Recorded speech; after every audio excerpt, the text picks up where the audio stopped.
안녕하세요. 12월 24일 매일 성경 함께 나누겠습니다.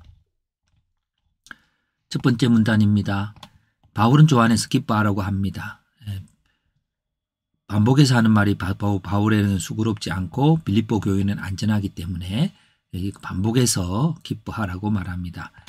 특별히 악한 자들과 개들과 몸을 상해하는 자들을 상가라. 율법주의자죠. 할레파는 육체를 신뢰하지 않습니다. 왜요? 하나님의 성령으로 봉사하고 예수로 자랑하기 때문에 나의 육체도 신뢰할 만합니다. 8일 만에 할례를 받고 베냐민 지파요, 히브리인 중에 히브리인이요, 율법으로는 바리새인이요, 열심으로는 교회를 박해하고 율법으로는 흠이 없었습니다.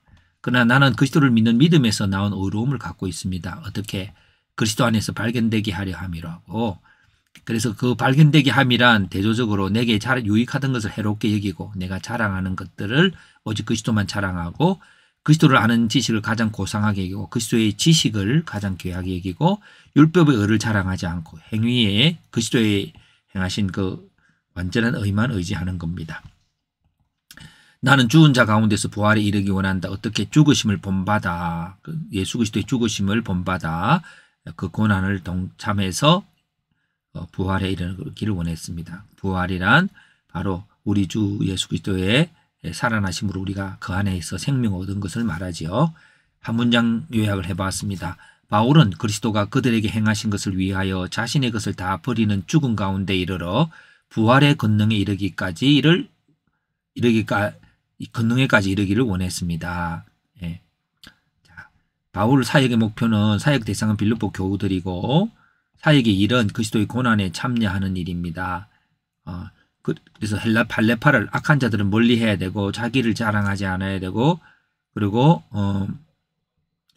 유익하던 것들을 해롭게 여기고 또 그리스도를 믿는 믿음으로 바라봐야 됩니다. 믿음으로 바라본다는 그리스도의 지식으로 사는 것이고 그리스도의 지식은 하나님의 성령으로 예수로 자랑하는 것, 예수님께서 행하신 일을 성령의 능력으로 경험하고 믿고 누리는 것이죠. 사역의 목표는 부활의 권능에 이르는 겁니다.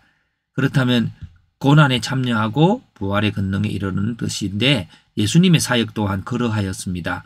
아버지의 뜻을 따라 성령의 능력으로 십자가 지셨고 그리고 부활하심으로 그 사역들이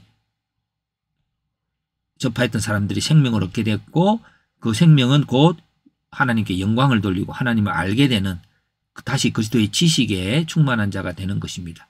이처럼 부활의 권능에 참여하기 원하는 바울이 있습니다.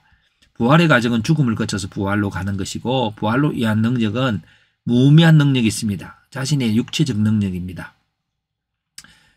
권능은 그리스도 안에 있던 자들이 생명을 얻게 되는 것이고 그리고 그리스도 안에 있는 생명이 어떻게 얻어집니까? 성령의 임재가 있고 그리스도의 대속의 사건, 행함이죠. 예. 권능이란 실제 삶의 값을 지불하신 그것이 실제의 능력이고 그리고 그 실제의 능력이 우리에게 구원에 이르도록 하는 성령의 임재 또한 실제적인 능력입니다. 이 그리스도의 대속과 그 성령의 임재가 없이는 우리들은 어느 사역자 어떤 노력으로도 사람들로 하여금 생명을 얻게 하는 일을 할 수가 없습니다. 그래서 부활에 참여하는 방법은 역시 예수님께서 그러하셨다면 바울도 그렇게 살기를 원했는데 그리스도를 믿음이고 그 믿음으로 고난에 참여하는 것입니다. 고난에 참여한다는 건 바울이 있는 고난을 통해서 되는 게 아니라 그 고난 가운데 예수님 하나님을 믿음으로 고난에 참여하는 거죠.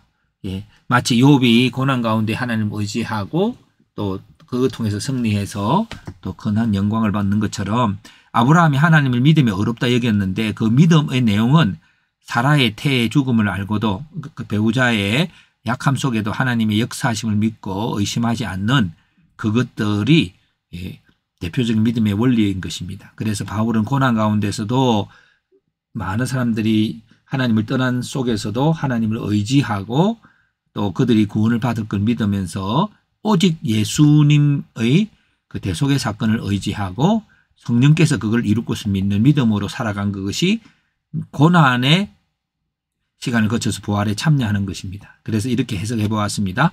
그리스도는 십자가에 죽고 부활하심으로 우리에게 새 생명을 주었습니다. 하나님의 뜻을 따라 새 생명을 심어가는 바울은 그 새 생명을 얻게 하는 것은 자신의 의로움이 아니라 그리스도께서 행하심을 믿는 믿음에서 오게 됨을 고백합니다.